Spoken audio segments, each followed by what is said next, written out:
Hello dear students, welcome back to the physics classes. ಈ ಕ್ಲಾಸಲ್ಲಿ ನಾನು ವೇವ್ಸ್ ಟಾಪಿಕ್ಸ್ ಮೇಲೆ ಇಂಪಾರ್ಟೆಂಟ್ ಆಗಿರ್ತಕ್ಕಂಥ ಸಿನಾಪ್ಸಿಸ್ನ ಎಕ್ಸ್ಪ್ಲೈನ್ ಮಾಡ್ತಾ ಹೋಗ್ತೀನಿ. ಈ ಸಿನಾಪ್ಸಿಸ್ಸು ನಿಮ್ಮ ಕರ್ನಾಟಕ CET ಎಕ್ಸಾಮಿನೇಷನ್ಗೆ ತುಂಬಾ ಇಂಪಾರ್ಟೆಂಟ್. ನೋಡಿ, ಇದರಲ್ಲಿ first one general form of wave. ನೋಡಿ, general form of wave y is equal to a sin kx plus or minus omega t plus pi. ಇಲ್ಲಿ y ಅನ್ನೋದು displacement of the particle from the mean position. ಇಲ್ಲಿ plus R minus ಅಂತ ಬರ್ತಿದ್ದೀನಿ, plus ಆದರೂ ಕೊಡ್ಬೋದು ಅಥವಾ minus ಆದರೂ ಕೊಡ್ಬೋದು. ಅದನ್ನು ನೆಕ್ಸ್ಟ್ ಎಕ್ಸ್ಪ್ಲೇನ್ ಮಾಡ್ತೀನಿ. ಈ y ಅನ್ನೋದು displacement of the particle from the mean position. X ಅಂತ ಏನು ಇಂಡಿಕೇಟ್ ಮಾಡೋದಂದ್ರೆ the wave is travelling along x axis ಅಂತ. ಇಲ್ಲಿ ಎಕ್ಸ್ ಅಂತ ಕೊಟ್ಟರೆ wave is travelling along x axis, z ಕೊಟ್ಟರೆ wave is travelling along z axis. ಇದನ್ನು ಕೂಡ ಎಕ್ಸಾಮಿನೇಷನಲ್ಲಿ ಕೇಳ್ತಾರೆ. ಇಲ್ಲಿ ಒಮೆಗಾ ಅಂತ ಇದೆಯಲ್ವಾ, omega is nothing but angular frequency. Omega is nothing but 2πf or 2π/t. So ಈ ಕಂಪ್ಲೀಟ್ ಟರ್ಮ್ ಇದೆಯಲ್ವಾ ಸೈನ್ ಒಳಗಡೆ, that is argument of sine. ಈ ಕಂಪ್ಲೀಟ್ ಟರ್ಮ್ನ ನಾವು ಫೇಸ್ ಅಂತ ಕರಿತೀವಿ. ಓಕೆ, ಈ ಪೈ ಅಂತ ಇದೆಯಲ್ವಾ, ಇದನ್ನ ನಾವು ಇನಿಷಿಯಲ್ ಫೇಸ್ ಅಂತ ಕರಿತೀವಿ. t is equal to 0 ಆದಾಗ x is equal to 0, there is no displacement. ಆ ಟೈಮಲ್ಲಿ ಎಷ್ಟು ಫೇಸ್ ಇರುತ್ತೋ ನಾವು ಅದನ್ನು ಇನಿಷಿಯಲ್ ಫೇಸ್ ಅಂತ ಕರಿತೀವಿ. ಇಲ್ಲಿ ಕೆ ಟರ್ಮ್ ಇದೆ ನೋಡಿ, the k term is nothing but angular wave number. It is also called it is a propagation constant. K is equal to 2π/λ. ಈ ಫಾರ್ಮುಲಾನ ನೆನ್ಪಿಟ್ಕೊಳ್ಳಿ. ಎ ಅನ್ನೋದಿದೆಯಲ್ವಾ, that is A is called it as amplitude. Next very important is wave velocity. Wave velocity is v is equal to ω/k. ನಾವು previous ಕ್ಲಾಸಲ್ಲಿ HSM ಅಲ್ಲಿ ಕಲ್ತಿದ್ದೀವಿ. SHM ಅಲ್ಲಿ particle velocity is ω² - y². particle velocity, maximum particle velocity is omega a. That is the SHM velocity is nothing but the particle velocity. ಇಲ್ಲಿ wave velocity ω/k. Omega ಇಲ್ಲಿದೆ ನೋಡಿ 2πf. ಅದೇ ರೀತಿ k ಇಲ್ಲಿದೆ, k is nothing but 2π/λ. we can get v is equal to ωk. ನಮಗೆ ಗೊತ್ತಿದೆ ಈ ಫಾರ್ಮುಲಾನ, v is equal to f⁴. This is the wave velocity. ಈ ಎಲ್ಲ ಟರ್ಮ್ಗಳ ಮೇಲೆ ನಿಮಗೆ ಎಕ್ಸಾಮಿನೇಷನಲ್ಲಿ ಕ್ವಶನ್ ಬರುತ್ತೆ. ಇಲ್ಲಿ ತುಂಬ ಇಂಪಾರ್ಟೆಂಟು kx - ωt ಅಥವಾ ωt - kx ಕೊಟ್ಟರೆ ಇಲ್ಲಿ ಟರ್ಮ್ ಮೈನಸ್ ಏನಾದರೂ ಬಂತು ಅಂದರೆ the wave is travelling along positive X Axis. Positive X Axis minus ಬಂತು ಅಂದರೆ ಪಾಸಿಟಿವ್ ಎಕ್ಸ್ ಆಕ್ಸಿಸ್ ಅಲ್ಲಿ ಟ್ರಾವೆಲ್ ಆಗ್ತಿದೆ. ಇಲ್ಲೇನಾದರೂ ಪ್ಲಸ್ ಬಂತು ಅಂದರೆ the wave is travelling along negative X Axis. ಇದನ್ನು ಕೂಡ ಎಕ್ಸಾಮಿನೇಷನಲ್ಲಿ ಕೇಳಿದ್ದಾರೆ. ನೋಡಿ, ಒಂದು ಸ್ಮಾಲ್ ಪ್ರಾಬ್ಲಮ್ ತೊಗೊಳ್ತೀನಿ. ಆಲ್ರೆಡಿ ಕರ್ನಾಟಕ CET-ನಲ್ಲಿ ಕೇಳಿರ್ತಕ್ಕಂಥದ್ದು. ಅದೇ ರೀತಿ ಈ ಪ್ರಾಬ್ಲಮ್ಗಳು ನೀಟಲ್ಲೂ ಕೂಡ ಕೇಳಿದ್ದಾರೆ. y is equal to 8 sin 0.5πx minus 4πt minus π/4 in meter. The displacement of the ಪಾರ್ಟಿಕಲ್ನ ಕೊಟ್ಟಿದ್ದಾರೆ. ಹಾಗಾದರೆ ಅವರು ಆಂಪ್ಲಿಟ್ಯೂಡು, ವೇವ್ ಲೆಂತು, ಅದೇ ರೀತಿ ಫ್ರೀಕ್ವೆನ್ಸಿನ ಕ್ಯಾಲ್ಕುಲೇಟ್ ಮಾಡೋಕ್ಕೆ ಕೇಳಿದ್ದಾರೆ. ನಾನು ಎಲ್ಲ ಟರ್ಮ್ಗಳನ್ನ ಒಂದೇ ಕ್ವಶನಲ್ಲಿ ತೊಗೊಂಡಿದ್ದೀನಿ. ನೋಡಿ, ಫಸ್ಟ್ ಕ್ವಶನನ್ನು ಕೊಟ್ಟಾಗ ನೀವು ಸ್ಟ್ಯಾಂಡರ್ಡ್ ಈಕ್ವೇಷನ್ ಜೊತೆ ಕಂಪೇರ್ ಮಾಡ್ಕೋಬೇಕು. ಸ್ಟ್ಯಾಂಡರ್ಡ್ ಈಕ್ವೇಷನ್ ಏನಿದೆ ನೋಡಿ, y is equal to sin kx plus or minus ωt plus pi. So y is equal to a sin kx minus ωt plus pi. ನೋಡಿ, ಇಲ್ಲಿ ಮೈನಸ್ ಕೊಟ್ಟಿದ್ದಾರೆ ಅಂತ ಅಂದರೆ the wave is travelling along positive X Axis.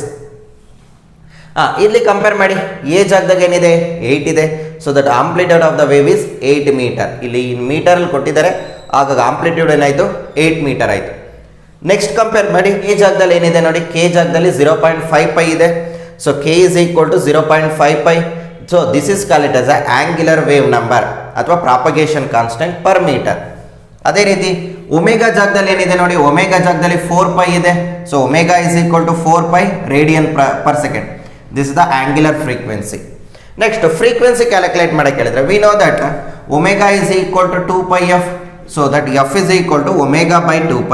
Omega ಗೊತ್ತಿದೆ, 4π/2π cancel ಆಯಿತು, 2 ವರ್ಡ್ಸ್. This is the frequency of the wave. Next wavelength. Wave ಲೆಂತ್ಗೆ k ತಗೋಬೇಕು. K is equal to 2π/λ. So lambda is equal to ಏನಾಯಿತು 2π/k ಆಯಿತು. 2π k value ಗೊತ್ತಿದೆ ನಮಗೆ 0.5π. So 4 metre ಆಯಿತು. This is the wavelength. Wave number of waves per ಮೀಟರಲ್ಲಿ wave number is nothing but reciprocal of the wavelength. 1/4 is 0.25 per meter. This is the wave number. Wave velocity ನೋಡಿ, wave velocity is ω/k. Omega ಎಷ್ಟಿದೆ 4π ಇದೆ. ಅದೇ ರೀತಿ K ಎಷ್ಟಿದೆ 0.5π ಇದೆ. So cancel ಆದರೆ ಎಷ್ಟು ಬಂತು ನಿಮಗೆ 8 ಮೀಟರ್ ಪರ್ ಸೆಕೆಂಡ್ ಬಂತು. This is the wave velocity. Next initial phase. Initial ಫೇಸ್ನ ಹೇಗೆ ಕ್ಯಾಲ್ಕುಲೇಟ್ ಮಾಡ್ತೀವಿ ಅಂದರೆ at t is equal to 0ನ ಸಬ್ಸ್ಟಿಟ್ಯೂಟ್ ಮಾಡಬೇಕು. ಆ ಟೈಮಲ್ಲಿ ಡಿಸ್ಪ್ಲೇಸ್ಮೆಂಟ್ ಇರಲ್ಲ, x is equal to 0. That is the condition for initial phase. So at t is equal to 0, x is equal to 0. ನೋಡಿ, t is equal to 0, x is equal to 0 substitute ಮಾಡಿದ್ರೆ ಈ term Vanish ಆಗುತ್ತೆ. ಇಲ್ಲಿ ಈ ಒಂದು argument ಒಳಗಡೆ ಬ್ರಾಕೆಟಲ್ಲಿ ಏನು term ಉಳಿಯುತ್ತೋ ಅದೇ ಇನಿಷಿಯಲ್ ಫೇಸ್. ರಿಮೈನಿಂಗ್ ಏನಾಯಿತು, π/4. ನೆಗೆಟಿವ್ ಸೈನ್ ಎಲಿಮಿನೇಟ್ ಮಾಡಿ. So pi is equal to ಏನಾಯಿತು, π/4 ಆಯಿತು. This is we are called as a initial phase. Sometimes ನಿಮ್ಮ ಕ್ವಶನಲ್ಲಿ phase at t is equal to 1 second ಅಂತ ಕೇಳ್ತಾರೆ. ಆ ಟೈಮಲ್ಲಿ ನಿಮಗೆ ಡಿಸ್ಪ್ಲೇಸ್ಮೆಂಟ್ ಕೊಟ್ಬಿಡ್ತಾರೆ. So t is equal to 1 ಸೆಕೆಂಡಲ್ಲಿ ಡಿಸ್ಪ್ಲೇಸ್ಮೆಂಟ್ 2 ಮೀಟರ್ ಅಂತ ಕೊಟ್ಟಿದ್ದಾರೆ. So t is equal to 1 ಸೆಕೆಂಡ್ನ ಸಬ್ಸ್ಟಿಟ್ಯೂಟ್ ಮಾಡಿ, x is equal to 2 ಮೀಟರ್ನ substitute ಮಾಡಿ, 0.52 ಗೆಟ್ ಕ್ಯಾನ್ಸಲ್ ಆಯಿತು. ಇಲ್ಲಿ ಪೈ ಉಳಿತು, ಇಲ್ಲಿ 1 ಸಬ್ಸ್ಟಿಟ್ಯೂಟ್ ಮಾಡಿದರೆ 4π ಆಯಿತು, -3π -π/4. ಅದನ್ನು ಆ್ಯಡ್ ಮಾಡಿದರೆ you can get -π/4. You know that sine of minus theta is minus sine theta. So remaining ಏನಾಯಿತು, ಈಗ ಬ್ರಾಕೆಟಲ್ಲಿ ಏನು ಉಳಿದಿದೆ ನೋಡಿ, ಆರ್ಗ್ಯುಮೆಂಟ್ ಒಳಗಡೆ 13π/4. So this is called it as a phase at t is equal to 1 second. ಈ ಟೈಮಲ್ಲಿ displacement ಅವರೇ ಕೊಡ್ತಾರೆ. ಸೊ ಈ ಟೈಪ್ ಆಫ್ ಪ್ರಾಬ್ಲಮ್ಮು ನಿಮ್ಮ ಎಕ್ಸಾಮಿನೇಷನಲ್ಲಿ ತುಂಬ important. First task standard equation ಜೊತೆ ಕಂಪೇರ್ ಮಾಡಿ ಟರ್ಮ್ನೆಲ್ಲ ಸೆಗ್ರಿಗೇಟ್ ಮಾಡ್ಕೊಳ್ಳಿ, ಏನು ಕೇಳಿದ್ದಾರೆ ಅದನ್ನು ಸಾಲ್ವ್ ಮಾಡಿ. Thank you. Next concept from the chapter waves is speed of the wave in a string. ನೋಡಿ, ಇದು ಕಾನ್ಸೆಪ್ಟು ಕೂಡ ತುಂಬಾ ಇಂಪಾರ್ಟೆಂಟು. ನಿಮ್ಮ ಎಕ್ಸಾಮಿನೇಷನಲ್ಲಿ ಫಾರ್ಮುಲಾ ನೆನ್ಪಿಟ್ಕೊಂಡ್ರೆ ಸಾಕು, ಈಸಿಯಾಗಿ ಸಾಲ್ವ್ ಮಾಡ್ಬೋದು. ನೋಡಿ, waves in a string is given by √T divided by mu. ಇಲ್ಲಿ ಟಿ ಅಂದರೆ tension in the string, mu is nothing but mass per length. ನೆನ್ಪಿಟ್ಕೋಬೇಕು, mu is nothing but mass per length. It is also called it as linear density of the string. ಕ್ವಶನಲ್ಲಿ sometimes ಈಗೂ ಕೊಡ್ತಾರೆ linear density of the string. ಕೊಟ್ಟಿಲ್ಲ ಅಂದರೆ mass ಕೊಟ್ಟು length ಕೊಟ್ಟರೆ ನೀವು ಮ್ಯೂನ ಕ್ಯಾಲ್ಕುಲೇಟ್ ಮಾಡ್ಕೋಬೇಕು. Okay, this is the formula. For example, we know that density is equal to mass by volume. ವಾಲ್ಯೂಮ್ನ ನಾವು ಏರಿಯಾ ಇಂಟು ಲೆಂತ್ ಅಂತ ಬರೀಬೋದು. This is area, this is length. So mass per length is nothing but mu by A. ಹಾಗಾಗಿ mu is equal to ಏನಾಯಿತು, rho into A ಆಯಿತು. ಇದು ಕೂಡ another formula for the velocity of the string. So v is equal to √T divided by rho A is equal to T by A ಇದೆ ನೋಡಿ, this is tension. Tension is a force. Force by area is nothing but stress. So ಸ್ಟ್ರೆಸ್ನ ನಾನು replace ಮಾಡ್ತೀನಿ S divided by rho. ಈ formula ಕೂಡ ನಿಮ್ಮ ಎಕ್ಸಾಮಿನೇಷನ್ಗೆ important. ನೋಡಿ, ಇದ್ರ ಮೇಲೆ ಹೇಗೆ ಕ್ವಶನ್ ಕೇಳಿದ್ದಾರೆ ಅಂದರೆ 2014 ನಿಮ್ಮ ಕರ್ನಾಟಕ CET ಕ್ವಶನ್ ಕೇಳಿದ್ದಾರೆ. ಲೆಂತ್ ಆಫ್ ದ ವೈರ್ ಕೊಟ್ಟಿದ್ದಾರೆ 1 metre, mass is 10 × 10⁻³ kg, tension in the string 100 newton. ಹಾಗಾದರೆ what is the velocity of the stretched string ಅಂತ ಹೇಳಿದರೆ, velocity is equal to tension divided by ಮ್ಯೂನ ಕೊಟ್ಟಿಲ್ಲ, ಮಾಸ್ ಕೊಟ್ಟಿದ್ದಾರೆ, length ಕೊಟ್ಟಿದ್ದಾರೆ. We know that mu is nothing but mass per length. ಹಾಗಾಗಿ ಮಾಸ್ನ substitute ಮಾಡಿದ್ದೀನಿ, ಅದೇ ರೀತಿ ಲೆಂತ್ನ ಸಬ್ಸ್ಟಿಟ್ಯೂಟ್ ಮಾಡಿದ್ದೀನಿ. ಇಲ್ಲಿ ನೋಡಿ, ಈ0 ಗೆಟ್ ಕ್ಯಾನ್ಸಲ್ ಆಯ್ತು. ಇಲ್ಲಿ 10⁻1 ಇದೆ, ಇಲ್ಲಿ 10⁻³ ಇದೆ. ಮೇಲ್ಗಡೆ ಹೋದರೆ 10⁻4 ಆಯಿತು. ಸ್ಕ್ವೇರ್ ರೂಟಿಂದ ತೆಗೆದ್ರೆ 10⁻2 ಉಳಿತು. 10⁻2 is nothing but 100 meters per second. This is the question asked ಇನ್ 2014. ನೋಡಿ, ಫಾರ್ಮುಲಾ ಗೊತ್ತಿದ್ರೆ ನೀವು ಈಸಿಯಾಗಿ ಸಾಲ್ವ್ ಮಾಡ್ಬೋದು. ನೆಕ್ಸ್ಟ್ ನೋಡಿ, ಇದು velocity of the general formula. After that ಈ ವೆಲಾಸಿಟಿ ಆಫ್ ದ ಸೌಂಡ್ಗೆ ಸಮ್ ಆಫ್ ದ ಕರೆಕ್ಷನ್ ಮಾಡ್ತಾರೆ. This is the velocity of the sound wave in a string. This is sound wave. Newton's ಇದಕ್ಕೆ correction ಮಾಡ್ತಾರೆ. ಈ ಸ್ಟ್ರೆಸ್ನ replace ಮಾಡಿ ಅವ್ರೇನು ಮಾಡ್ತಾರೆ, bulk modulus ಅಂತ ಬರೀತಾರೆ, ಬಿ ಡಿವೈಡೆಡ್ ಬೈ ರೋ. ಇಲ್ಲಿದೆ ನೋಡಿ, V is equal to B by rho ಅಂತ ಬರೀತಾರೆ. ಬಿನ ಪಿ ಇಂದ ರೀಪ್ಲೇಸ್ ಮಾಡ್ತಾರೆ. ಯಾರು, Newton. Means the process is isothermal ಅಂತ ಹೇಳ್ತಾರೆ. ಐಸೋಥರ್ಮಲ್ ಪ್ರೋಸೆಸ್ ಅಲ್ಲಿ ನಮಗೆ ಗೊತ್ತಿದೆ bulk modulus is nothing but pressure. I repeat, velocity of the stretched ಸ್ಟ್ರಿಂಗ್ನ ಈಸ್ ರೀಪ್ಲೇಸ್ಡ್ ಬೈ, ಈ ಸ್ಟ್ರೆಸ್ನ ರೀಪ್ಲೇಸ್ಡ್ ಬೈ ಬಲ್ಕ್ ಮಾಡಲಸ್ ಇಂದ ರೀಪ್ಲೇಸ್ ಮಾಡ್ತೀವಿ. ಓಕೆ, ನ್ಯೂಟನ್ ಏನು ಹೇಳ್ತಾರೆ ಅಂದರೆ ದ ಪ್ರೋಸೆಸ್ ಇಸ್ ಐಸೋಥರ್ಮಲ್ ಅಂತ ಹೇಳಿ ಬಿನ ಪ್ರೆಷರ್ ಇಂದ ರಿಪ್ಲೇಸ್ ಮಾಡ್ತಾರೆ. ಬಟ್ ಆ ಫಾರ್ಮುಲಾ ಫೇಲ್ಯೂರ್ ಆಗುತ್ತೆ. ಯಾಕಂದರೆ ಎಕ್ಸ್ಪೆರಿಮೆಂಟಲ್ ವ್ಯಾಲ್ಯೂ ಈ ಫಾರ್ಮುಲಾದಿಂದ ಕ್ಯಾಲ್ಕುಲೇಟ್ ಮಾಡಿದ್ದು ರಾಂಗ್ ಬರ್ತಾ ಇದೆ, ತುಂಬಾ ವೇರಿಯೇಷನ್ ಬರುತ್ತೆ. Then Newton Laplace made a correction for the formula. ಇಲ್ಲಿ ಆಗ್ತಕ್ಕಂಥ process not isothermal, adiabatic process ಅಂತ ಹೇಳ್ತಾರೆ. Adiabatic process. In adiabatic process, bulk modulus is nothing but gamma times P.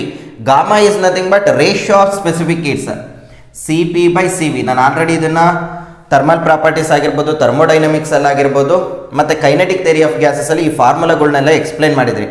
Gamma ಡೈಅಟಮಿಕ್ಗೆ ಯಾಕೆ ಕ್ಯಾಲ್ಕುಲೇಟ್ ಮಾಡಬೇಕು, ಮಾನೋ ಅಟಮಿಕ್ಕಿಗೆ ಯಾಕೆ ಕ್ಯಾಲ್ಕುಲೇಟ್ ಮಾಡಬೇಕು, ಅದೇ ರೀತಿ ಟ್ರೈ ಅಟಮಿಕ್ಕಿಗೆ ಹೇಗೆ ಕ್ಯಾಲ್ಕುಲೇಟ್ ಮಾಡಬೇಕು ಅನ್ನೋ ಕೈನೆಟಿಕ್ ಥಿಯರಿ ಆಫ್ ಗ್ಯಾಸಸಲ್ಲಿ ಕಂಪ್ಲೀಟ್ ಲೀಸ್ಟ್ನೇ ಕೊಟ್ಟಿನಿ. ಒಂದ್ಸರಿ ಆ ವಿಡಿಯೋ ನೋಡಿ ನಿಮಗೆ ಈಸಿಯಾಗಿ ಅರ್ಥ ಆಗುತ್ತೆ.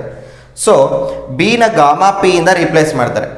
ನಮಗೆ ಐಡಿಯಲ್ ಗ್ಯಾಸ್ ಇಕ್ವೇಷನ್ ಗೊತ್ತಿದೆ, P V is equal to R T. ಅದರಿಂದ ರೀಪ್ಲೇಸ್ ಮಾಡಿದ್ರೆ we can get v is equal to gamma R T divided by M.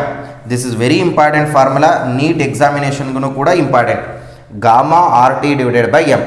So velocity of the sound is directly proportional to the square root of temperature. ಇದ್ರ ಮೇಲೆ ಹೇಗೆ question ಕೇಳಿದ್ದಾರೆ ನೋಡಿ. 2007ನಲ್ಲಿ C E ಟಿನಲ್ಲಿ ಒಂದು question ಕೇಳಿದ್ದಾರೆ. Velocity of the hydrogen and ratio of velocity of the hydrogen to the velocity of the helium at the same temperature T ಯಲ್ಲಿ ಕೇಳಿದ್ದಾರೆ. Given gamma of the hydrogen ಕೊಟ್ಟಿದ್ದಾರೆ, gamma of the helium ಕೊಟ್ಟಿದ್ದಾರೆ. We know that V1 by V2 ratio ತಗೊಳ್ತಾ ಇದ್ದೀನಿ. ಇಲ್ಲಿ are same, gas constant same, temperature same ಅಂತ ಹೇಳಿದ್ದಾರೆ. ಹಾಗಾಗಿ ರಿಮೈನಿಂಗು ಗಾಮಾ ಬೈ ಎಮ್ ಅಲ್ವಾ. ಸೊ V1 by V2 ಮಾಡ್ತಾ ಇದ್ದೀನಿ. V1 by V2, V1 is gamma 1 by M1, gamma 1 by M1. V2 ನೋಡಿ ಡಿವೈಡ್ ಮಾಡ್ತಾ ಇದ್ದೀನಿ. V2, V is directly proportional to ಯಾವುದು gamma. So V2 is equal to gamma to ಡಿನಾಮಿನೇಟರಲ್ಲಿ M2 ಬರುತ್ತೆ, ಮೇಲ್ಗಡೆ ಬಂದು M2. ಇಲ್ಲಿ ಇನ್ನೊಂದು ಇಂಪಾರ್ಟೆಂಟು, ಮಾಸ್ನ ಕ್ಯಾಲ್ಕುಲೇಟ್ ಮಾಡ್ಕೋತಕ್ಕಂಥದ್ದು ನೋಡಿ. Mass of the hydrogen H11 ಅಂತ ಬರಿತೀವಿ.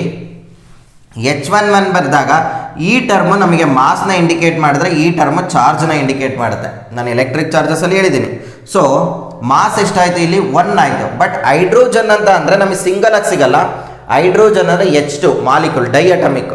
ಸೊ H2 ಏನಾಯಿತು, ಒಂದ್ರದ್ದು 1 ಆಯಿತು ಅಂದರೆ ಇನ್ನೊಂದ್ರದ್ದು 1. ಸೊ 1 + 1 2 ಆಯಿತು. ಸೊ ಹೈಡ್ರೋಜನ್ H2 ಮಾಸ್ ಏನಾಯಿತು ನಮಗೆ 2 ಆಗಿದೆ. ಹೀಲಿಯಂ ಗೊತ್ತಿದೆ, helium is a monoatomic, He24. So 4 ಇದೆ ನೋಡಿ ಇಲ್ಲಿ ಮಾಸ್ ನಂಬರಲ್ಲಿ. M is equal to 4, this is the mass. ಹಾಗಾಗಿ 4ನ ಸಬ್ಸ್ಟಿಟ್ಯೂಟ್ ಮಾಡಿದ್ದೀನಿ, ಸಿಂಪ್ಲಿಫೈ ಮಾಡಿದ್ದೀನಿ. ಸೊ 7 3 × 2 ಮಾಡಿದರೆ 42 ಬರುತ್ತೆ. 5 5 ಒಂದು 5ನ ಮೀನ್ಸ್ ಸ್ಕ್ವೇರ್ ರೂಟ್ ಇದೆ, ಹಾಗಾಗಿ 5 ಬಂತು. ಸೊ 25 ಆಗುತ್ತೆ. Under root of 25 is 5. So V1 by V2 ratio ಏನು ಬಂತು, ಸ್ಕ್ವೇರ್ ರೂಟ್ ಆಫ್ 42/5 ಬಂತು. ಈ ಥರ ಪ್ರಾಬ್ಲಮ್ಮು ನಿಮ್ಮ ಎಕ್ಸಾಮಿನೇಷನ್ಗೆ ತುಂಬಾ ಇಂಪಾರ್ಟೆಂಟ್. ನೆನ್ಪಿಟ್ಕೊಳ್ಳಿ, ಯಾವ ಟರ್ಮು ಕಾನ್ಸ್ಟೆಂಟ್ ಇದೆಯೋ ಆ ಟರ್ಮ್ನ ಎಲಿಮಿನೇಟ್ ಮಾಡಿ. ಇಲ್ಲಿ temperature, gas constant is always constant. Temperature constant ಕೊಟ್ಟಿದ್ರೆ ಓಕೆ, ಇಲ್ಲ ಟೆಂಪ್ರೇಚರ್ ಕೊಟ್ಟಿದ್ರೆ ನೀವು ಕೆಲ್ವಿನಲ್ಲಿ ಸಬ್ಸ್ಟಿಟ್ಯೂಟ್ ಮಾಡಿ. ಸೊ ರೇಷಿಯೋ ತೊಗೊಂಡಾಗ ಈ ಫಾರ್ಮುಲಾ ಬರ್ತದೆ ನೋಡಿ. ಇದು ಕೂಡ ಎಕ್ಸಾಮಿನೇಷನ್ಗೆ ಇಂಪಾರ್ಟೆಂಟ್ ನೋಡಿ. 2017ನಲ್ಲಿ ಇನ್ನೊಂದು ಕ್ವಶನ್ ಕೇಳಿದರೆ 7ನಲ್ಲಿ, maximum particle velocity is half of the wave velocity ಅಂತ ಹೇಳಿದರೆ. Maximum particle velocity is equal to half of the wave velocity. What is the amplitude of the wave ಅಂತ ಹೇಳಿದರೆ, ನಮಗೆ ಗೊತ್ತಿದೆ ಪಾರ್ಟಿಕಲ್ ವೆಲಾಸಿಟಿನ ಹೇಗೆ ಬರಿತೀವಿ ನಾವು, omega × square root of A² - Y². Maximum ಆಗಬೇಕಂದ್ರೆ y is equal to 0. So omega A is the maximum particle velocity. SHM ಅಲ್ಲೂ ನಾನು ಡಿಸ್ಕಸ್ ಮಾಡಿದ್ದೀನಿ. ಸೊ ಒಮೆಗಾ ಎ ಇಲ್ಲಿ ನೋಡಿ, maximum particle velocity omega A ಬರ್ತಿದ್ವಿ, half as it is. Wave velocity ಈಗ ತಾನೇ discuss ಮಾಡಿದ್ದೀನಿ, omega by k is the wave velocity. So omega get cancel ಆಯಿತು, ಎ ಉಳಿತು, ಆಫ್ ಆಗಿದೆ. K is nothing but 2π/λ. Lambda ಮೇಲ್ಗಡೆ ಹೋಯ್ತು. So amplitude of the wave ಎಷ್ಟು ಬಂತು, ಲ್ಯಾಂಬ್ಡಾ ಡಿವೈಡೆಡ್ ಬೈ 4π. ಲ್ಯಾಂಬ್ಡಾ ಕೊಟ್ಟಿದ್ರೆ ಲ್ಯಾಂಬ್ಡಾ ಸಬ್ಸ್ಟಿಟ್ಯೂಟ್ ಮಾಡಿ, you can get the amplitude. ನೋಡಿ, ಈ ಟೈಪ್ ಆಫ್ ಪ್ರಾಬ್ಲಮ್ಮು ಕೂಡ ನಿಮ್ಮ ಎಕ್ಸಾಮಿನೇಷನ್ಗೆ ಇಂಪಾರ್ಟೆಂಟ್. Thank you.